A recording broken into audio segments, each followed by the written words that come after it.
Les mystères des échecs et le grand damier de l'existence. Dans son symbolisme, le jeu d'échecs est le plus important de tous les jeux. Il est appelé le jeu suprême, le passe-temps des régnants.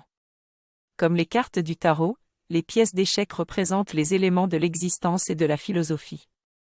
Le jeu était pratiqué en Inde et en Chine bien avant son introduction en Europe. Les princes des Indes orientales avaient l'habitude de s'asseoir sur le balcon de leur palais et de jouer aux échecs avec des hommes debout sur un damier de marbre noir et blanc dans la cour en contrebas.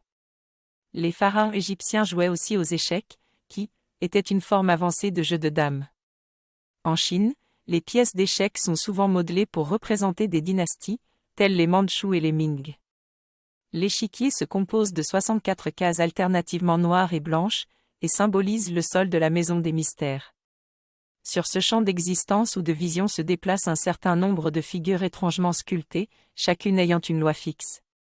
Le roi blanc est Ormuzd, le roi noir est Ahriman, et sur les plaines de la matrice démiurgique, la grande bataille entre le clair et l'obscur se déroule à travers les âges. Dans la constitution philosophique de l'homme, le roi représente l'esprit, la reine l'intellect, le fou l'âme, le cavalier la vitalité, les tours le corps physique.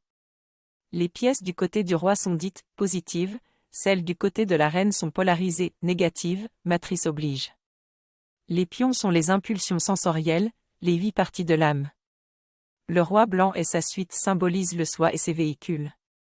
Le roi noir et sa suite symbolisent l'ego et sa légion. Le jeu d'échecs représente ainsi la lutte incessante de chaque partie de la composition de l'homme face à lui-même. La nature de chaque pièce du jeu d'échecs est révélée par la manière dont elle se déplace, la géométrie est la clé de leur interprétation. La tour, le corps, se déplace en ligne droite sur le carré, le fou, l'âme, se déplace sur l'oblique, le roi, qui est l'esprit, ne peut pas être capturé, mais perd la bataille lorsqu'il est entouré au point de n'avoir plus de possibilité de mouvement, qui est le but pour les archontes.